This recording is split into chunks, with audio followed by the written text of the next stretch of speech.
The Society of Saint Gregory produces a liturgy planner with a selection of songs for every Sunday Mass. When it comes to choosing songs for any celebration, first read the readings, the prayers, the antiphons, all of the set texts for that particular day. But also think about which songs will fit best at which points in the Mass, and think generally about the season of the Church's year that we're in, and the reason that that particular community are celebrating on that particular day. Bear in mind what your congregation sings well. That's a good starting point. You can perhaps sing something in a similar style, even though it may be a new song.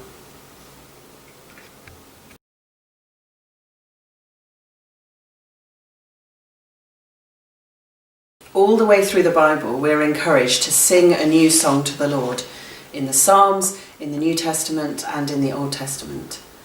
And it's important because no one hymn can contain a full description of who God is, and no one hymn contains all of the truths of our faith.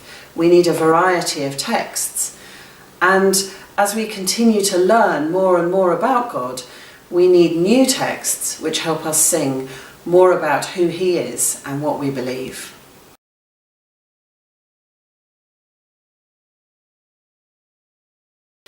Well, a good place to start is to sing a new text, but to a familiar tune. And one way that you can work out how to do that is to look at the very back of the music editions of your hymn book and find there the metrical index. If you count the syllables of each line of a new song, then that will generate a metrical code, the number of syllables in each line. And the metrical index lists the names of all the tunes in the hymn book underneath these categories, these metrical codes.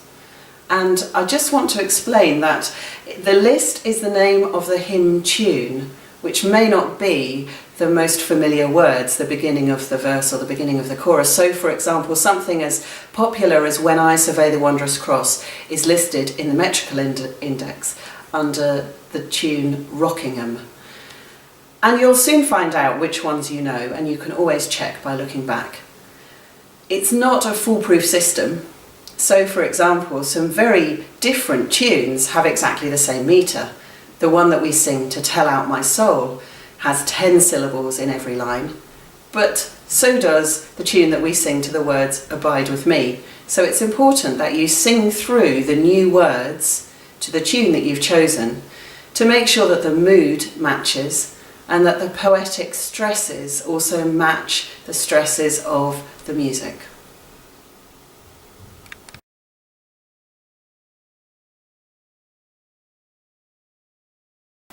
Abide with me, fast falls the eventide. The tune is simply too grand for the nature of the words, and vice versa. Tell out my soul the greatness of the Lord. The tune is too calm for those words.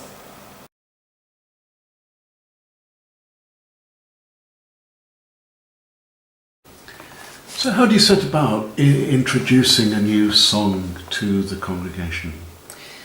It's best if you introduce a new song to the congregation before the Mass starts. And a good way of doing that is for you to sing each phrase and indicate by a hand gesture that the congregation can join in repeating that phrase after you. You might sing the whole verse and then invite the congregation to listen, to sing quietly, or to hum through. That recognises that different people learn in different ways. Of course, it is better if you can do this before the Mass begins, but sometimes it's necessary to introduce a new song during the Mass itself, and there it can be really helpful to have a soloist sing verse 1, invite everyone to hum verse 2, and to join in singing from verse 3 onwards.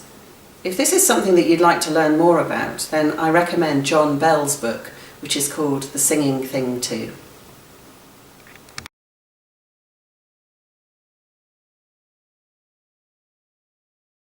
Repetition is really important. With any song that we love it because of the associations it has, and that's down to the number of times we've sung it on significant occasions.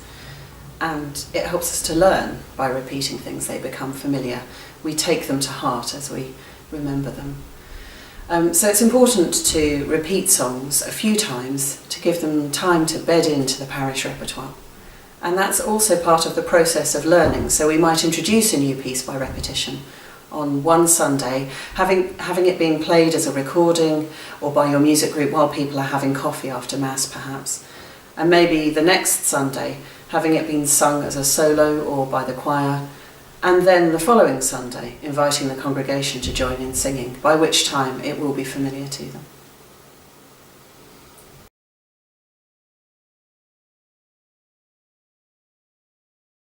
Forge links with your parish school because, of course, there's a lot of singing that goes on in our parish schools, especially the primary schools.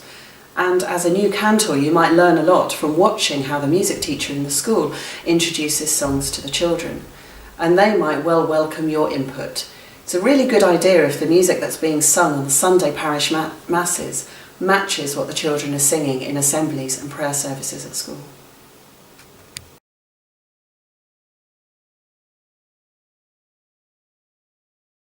So particularly if you are a novice cantor, it's probably a good idea to start by introducing a new song to small groups, rather than singing it for the very first time at a large-scale Sunday Mass. Wherever people pray in the parish, that prayer can be sung. So why not start by introducing a new song at a meeting of the St. Vincent de Paul Society, or when the children come together at the end of a youth club meeting on a Tuesday evening, and they would normally have a prayer at that point, but why not use that opportunity to sing together? And then, when you come to sing it as a parish community gathered on a Sunday for Mass, there's actually a core group of lots of different people scattered around the congregation who already know it. So it's one way to start small and build up to this new song being sung by everybody.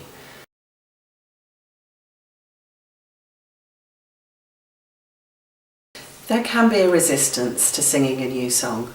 Sometimes people are worried that as we begin to sing new songs, old favourites will be ditched. So it's quite important when you introduce a new song to also point out a well-loved favourite that's going to feature in the same service. Or perhaps if you're introducing and learning a new Gloria, you can reassure the congregation that they'll come back to singing the Gloria they know and love at Christmastide, for example. It's also important with any new song that we give a reason why that particular song is being sung.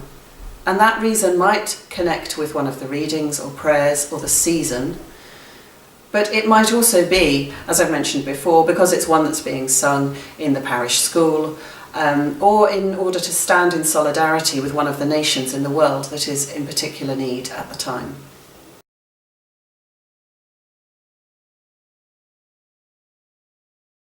And I would also encourage you to make use of online resources like worshipworkshop.org.uk, which contains a song bank of 100 hymns and songs, which can help to expand your repertoire so you can be singing a new song. They also include echo tracks, which means you can listen to each line and then join in singing it. Do you want to say something about using this parish school? Oh yes. So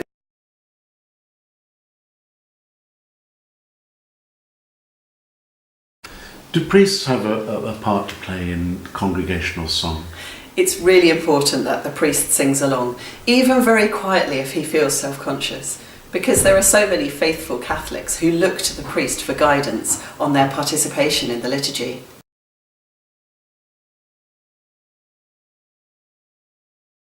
There's a very useful book called Cantor Basics. It contains everything you need to know about the ministry. Whatever approach you take to singing a new song and encouraging other people to join in with you, Cantor Basics says you need to motivate, demonstrate, imitate, participate, and congratulate.